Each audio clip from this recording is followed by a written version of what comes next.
Hi friends. Hi friends. Today we're going to be talking about rounding decimals. And the first thing I want to talk with you about is the difference between the whole number and the fraction or the decimal. Let me show you. Any digit that is before, it happens before the decimal. Anything here is our whole number. So if I had, let's just say the number 16, it might mean 16 candy bars. Anything that comes after the decimal is your fraction, or your part or your piece. We have the tenths place, hundredths place, and thousandths place. Tenths, hundredths, thousandths. Okay? So, if I was rounding, let's just say I had a candy bar. Let's say I had 15 and 78 hundredths. That would mean I would have 15 whole candy bars and a candy bar that was divided up into 100 pieces, and I would get 78 out of those 100 pieces. Well, if I want to round to my nearest whole number, here I want to round to my nearest whole number.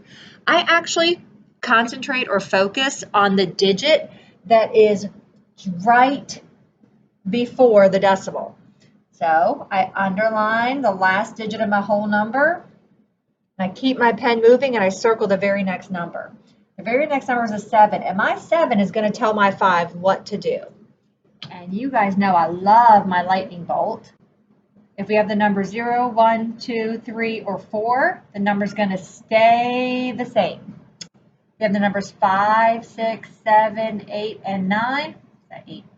It's going to go up by 1. So we actually have a 7, so we know we have to increase, oops, I'm out of focus. We have to increase this number by 1. So instead of being a 5, this is now going to be, instead of 15, this is going to be a 16, because this digit right here is increasing by 1. But you still have to bring everything down that's in front of that.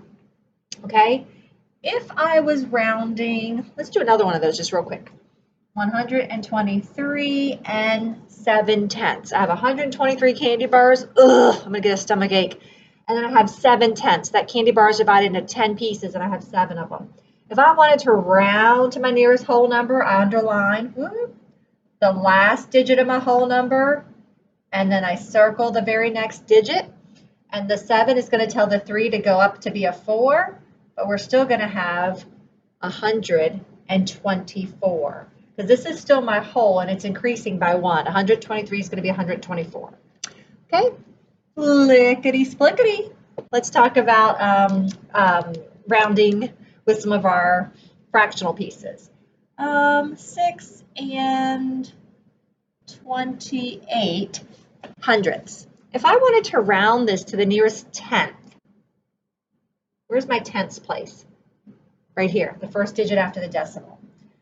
This is my tenths place, and I circle the next digit. My 8 is telling my 2 what to do. 6 stays the same. The 8 is telling the 2 to go up by 1, and it's a 3. It's all you have to do. You don't have to fill this in with anything else. All right.